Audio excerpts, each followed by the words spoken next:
Hello, मैं हूँ उस्मान आता और इंग्लिश गुरु डॉट आता में एक बार फिर से आपका स्वागत है।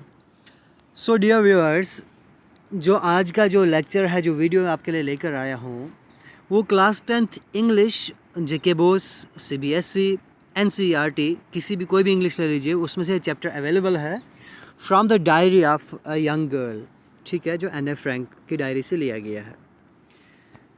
तो चलिए, from the diary of young girl है जो एन ए फ्रैंक है, इसका थोड़ा बैकग्राउंड जान लेते हैं हम।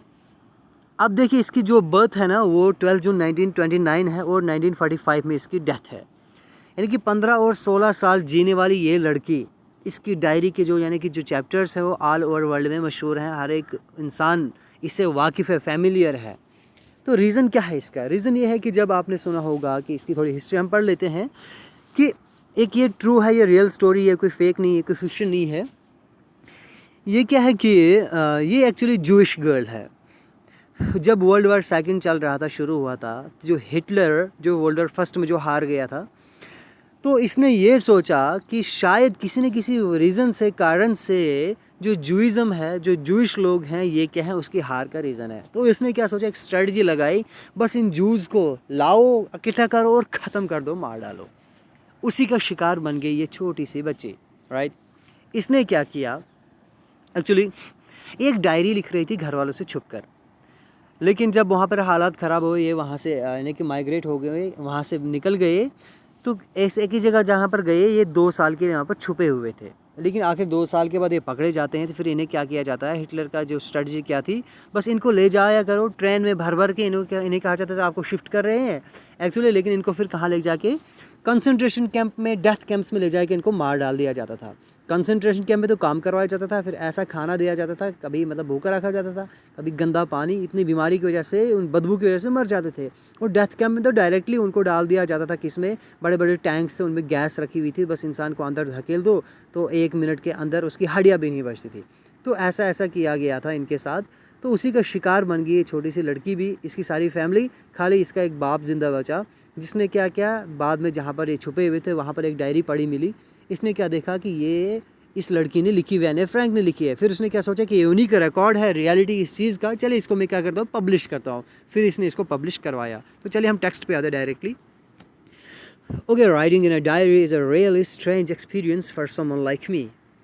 तो ये बता रही है कि डायरी में लिखना ये क्या है, एक सच में क्या, एक स्ट्रेंज एक्सपीरियंस है, एक अजीब बात है मेरे लिए, न कि मेरे लिए बल्कि उस सब के लिए जो क्या है, समवन लाइक मी, जो मेरी तरह, जो भी मेरी तरह है, उनके लिए क्या है, डायरी में लिखना क्या है, एक स्ट्रेंज एक्सपीरियंस है। वो क्यों?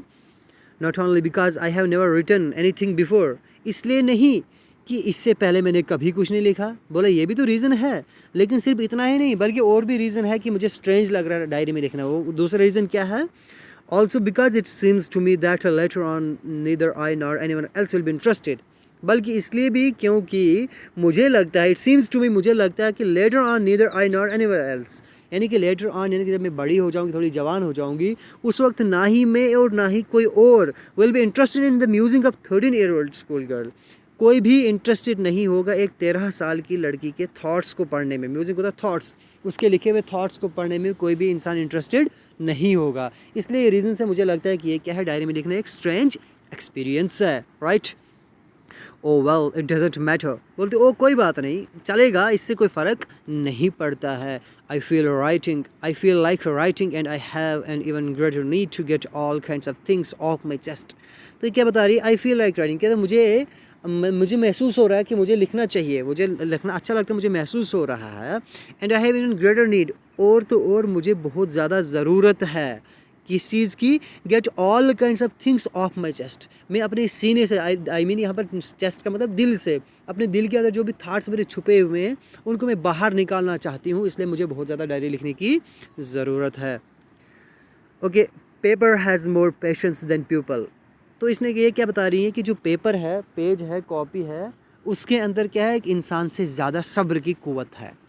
अब इंसान को, किसी को कुछ बताओगे, 1 बार 2 बार 3 बार, 10 मिनट 20 मिनट 1 घंटा, फिर बोलेगा बस कर यार, पका मत, है ना, थक जाएगा इंसान, कितना सुनेगा। लेकिन पेज है जिसका जो लिखो, जैसा मर्जी लिखो, जितना लिखो, पेपर आपको कभी कुछ नहीं बोलेगा। इसलिए इसने क्या बताया, पेपर के अंदर क्या है, ज़्यादा पेशेंस है, इसलिए मैं लिखूँगी। I thought of this saying on one of those days when I was feeling a little depressed. कह रही कि I thought, I thought of this saying on one of those days when I was feeling a little depressed and was sitting at home.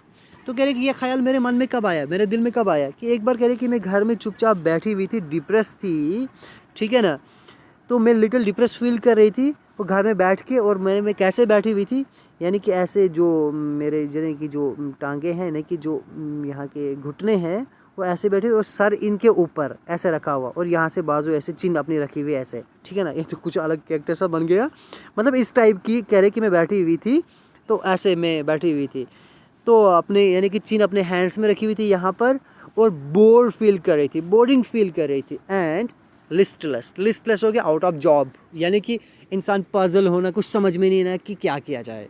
कहा कि उस वक्त की बात है, ये ख्याल मेरे जहन में तब आया, wondering whether to stay in or go out. और मैं हैरान थी कि मैं अंदर बैठूं बाहर जाऊं, कुछ समझ में नहीं आ रहा था।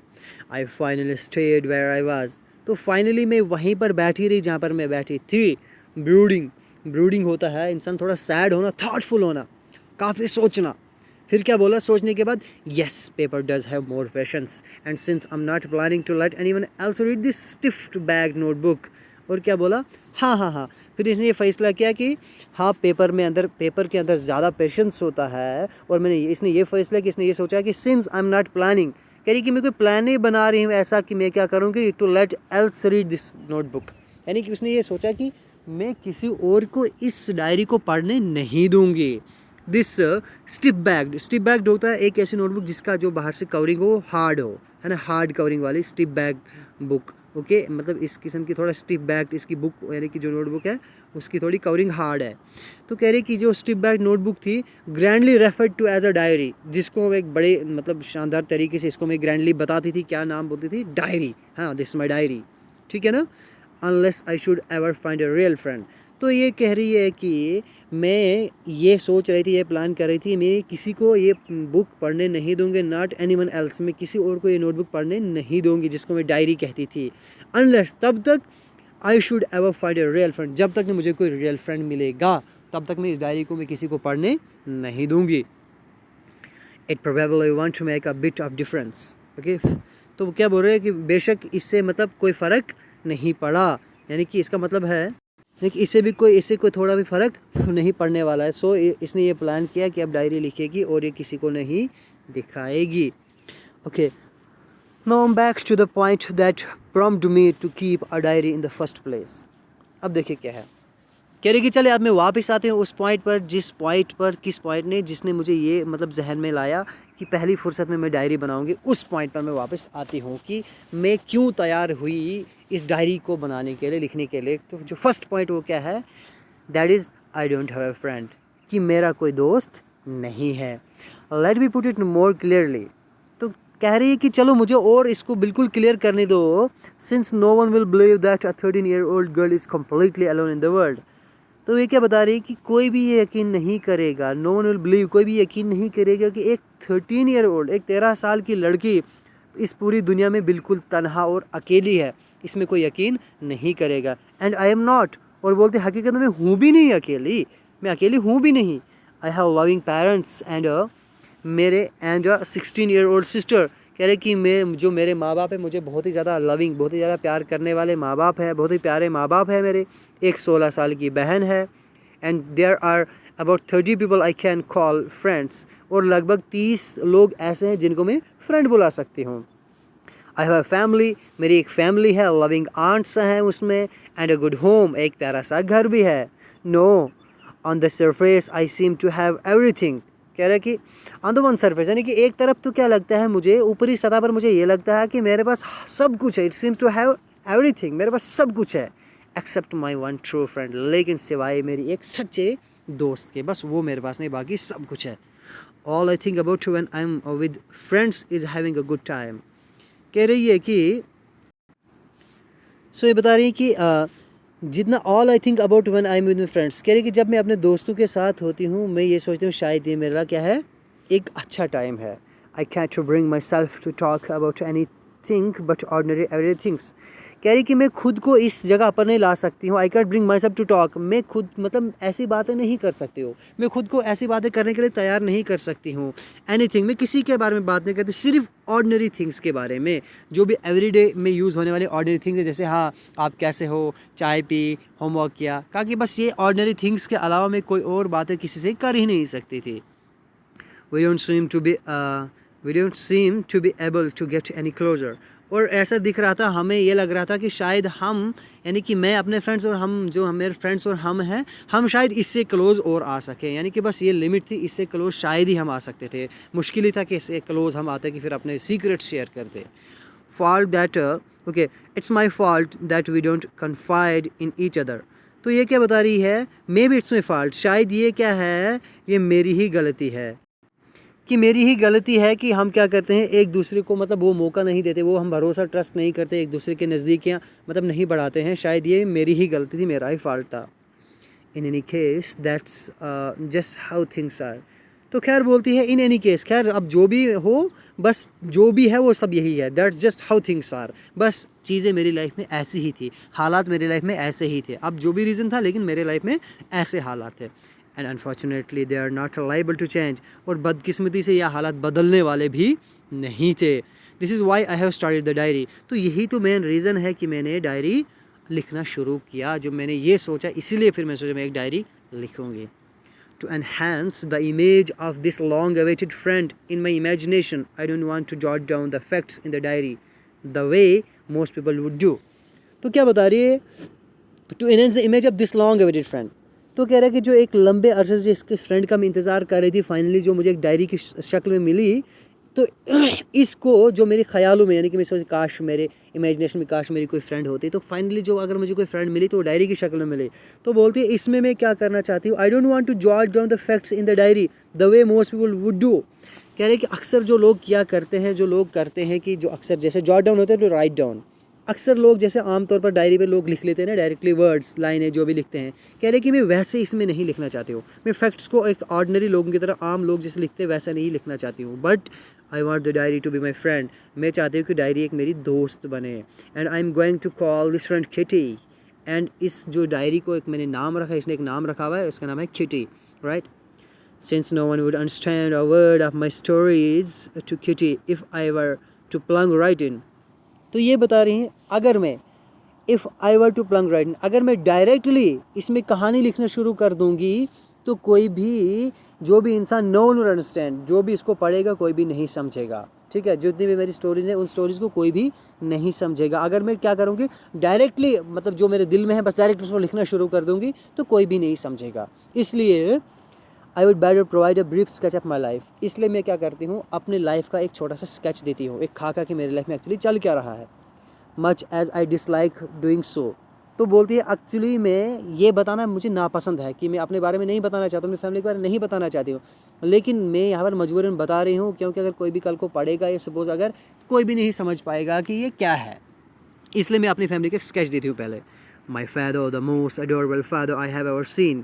कह रहे कि मेरा बाप क्या है, वो मोस्ट अडोरेबल फादर है, दुनिया का सबसे अच्छा बाप है, मैंने आज तक ऐसा इंसान कहीं नहीं देखा। Didn't marry my mother until he was 36। और जब इसने मेरी माँ से शादी की तो इसकी, यानी कि इसकी उम्र कितनी थी, 36 ईयर थी। शी वाज 25, और इसकी माँ कितनी थी, सिर्फ 25 साल की थी।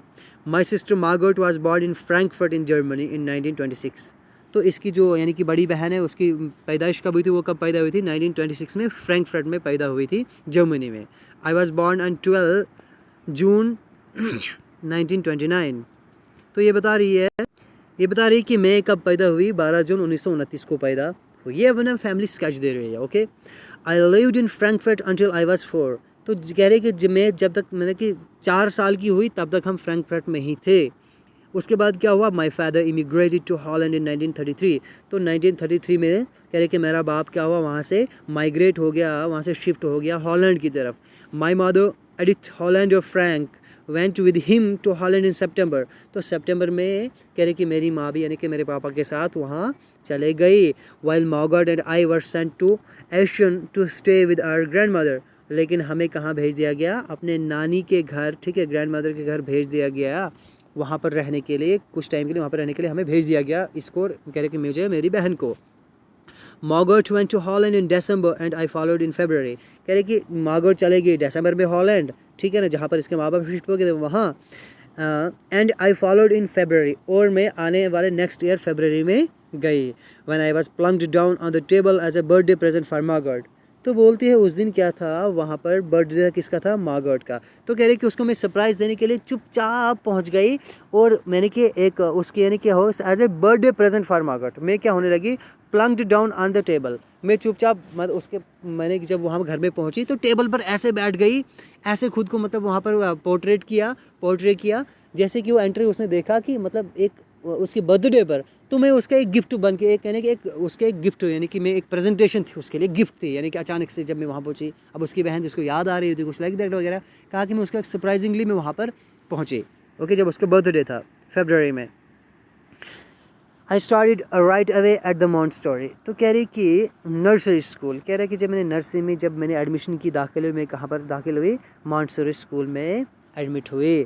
आई stayed there until I was 6 at which time I studied in the first form. तो कह रही कि 6 साल तक मैंने यानी कि जब मैं 6 साल की हुई तब तक मैं वहीं पर रही। I stayed there until I was 6 at which time I studied in the first form. Okay, तो उस वक्त यानी कि 6 साल में क्या थी ये, फर्स्ट फॉर्म, यानी कि पहली क्लास में फिर ये दाखिल हुई। In the 6th form my teacher was mister Kuperus the headmistress. कह रहे कि जो 6th फॉर्म में थी, जब मैं 6th फॉर्म में पहुंची, 6th क्लास में पहुंची, तो जो मेरी हेड मिस्ट्रेस थी, जो टीचर थी, वो कौन थी, मिसेस क्यूपियरस थी, right. At the end of the year we were both in tears as we said a heartbreaking farewell. तो ये क्या बता रही है कि जब साल ख़त्म हो गया, eight the end of year जब फेयरवेल पार्टी हुई, तो हम दोनों क्या थे, रो रहे थे। वी वर इन टीयर्स, हम रो रहे थे, यानी कि हमें आंसू थे, क्योंकि इनकी मतलब अच्छी खासी बनती थी। As we said a heartbreaking farewell, है ना, कि एक यानी कि एक दिल दुखाने, एक दिल तोड़ देने वाली, एक जुदाई वाली एक फेयरवेल थी। इसमें क्या होने लगी, कह रहे कि हम दोनों इमोशनल हो गए, हम दोनों टीयर्स में थे, रोने लग गए। In the summer of 1941 grandma fell ill and had to have an operation. तो बोलती है समर ऑफ 1941। तो 1941 में क्या हुआ, जो ग्रैंड माँ मेरी थी वो अचानक से बीमार हो गई और उसको एक ऑपरेशन आने वाला था। So my birthday passed with little celebration, इसलिए कि जो मेरा बर्थडे आया वो एक मतलब ज़्यादा हमने सेलिब्रेट नहीं किया, एक थोड़ा सा मतलब प्रोग्राम किया तो बस फिर ख़त्म कर दिया, क्योंकि ग्रैंड माँ बीमार हो गई, इसलिए सारे लोग परेशान थे, इसलिए ज़्यादा सेलिब्रेशन हमने नहीं करी। सो इसी असना में जब ग्रैंड माँ बीमारी थी तो ग्रैंड माँ डाइड इन जनवरी 1942। तो 1942 जनवरी में इसकी डेथ हो जाती है। No one knows how often I think of her and still love her. कह रहा कि कोई नहीं जानता कि अक्सर मैं उससे कितना प्यार करती थी और अभी भी स्टिल लव हर, और अभी भी मैं उससे प्यार कितना करती हूँ और उसके बारे में कितना सोचती थी, कोई भी नहीं जानता। This birthday celebration in 1942 was intended to make up for other. अब बोलते हैं जो आने वाला बर्थडे था 1942 में, कह रहे कि ये सब की इंटेंशन थी, वाज इंटेंडेड, यानी कि ये इरादा किया गया था सब ने कि ये वाला बर्थडे हम किसके लिए मनाएंगे, जो पहला वाला बर्थडे विदाउट लिटिल सेलिब्रेशन से हुआ था, उस बर्थडे के फर्दर दैट बर्थडे से हम मनाएंगे, यानी कि उसके सेलिब्रेशन उस वक्त नहीं किया हमने, आज हम अच्छे से सेलिब्रेशन करेंगे, ये बर्थडे उसके लिए मनाएंगे। Okay, and grandma's candle was lit along with the rest. Lit होता है लाइट का पार्टिसिपल। तो फिर क्या बोलते हैं, जो ग्रैंड माँ दादी है उसके लिए जो कैंडल जलाई गई, उसकी कैंडल्स जलाई गई, यानी कि साथ में, और बाकी के साथ मतलब वो कैंडल्स भी जलाई गई ग्रैंड माँ के लिए। ओके, यानी कि उसकी आत्मा की शांति के लिए, लाइक दैट वगैरह वगैरह। The four of us are still doing well. और कह रहे कि जो बाकी के बच्चे, हम 4 थे, यानी कि इसके माँ बाप और ये 2 बहनें का 4, कह रहे कि हम अच्छे से ज़िंदगी गुजार रहे थे, अब अच्छे से हम मतलब रह रहे थे। And that brings me to the present date of 20 June 1942।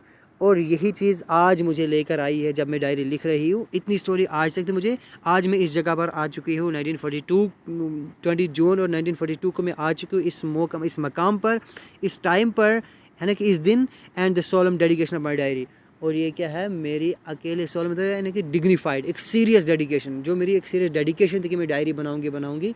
तो ये सारे एफर्ट्स, ये सारी चीज़ें, ये मेरी प्रेजेंटेशन, ये सारी की चीज़ें लेकर आज मुझे इस वक्त लाकर खड़ा कर दिया कि मैं एक डायरी लिख रही हूँ, राइट। ओके, आई थिंक इस चैप्टर का ये यहाँ तक पार्ट हम करते हैं, पार्ट 1। तो पार्ट 2 में जो बाकी का चैप्टर बचा हुआ है उसमें हम ज़रूर कवर करेंगे। ओके, सब्सक्राइब करिए ताकि आपका जो भी नेक्स्ट लेक्चर आए ताकि आप तक को ज़रूर पहुँचे।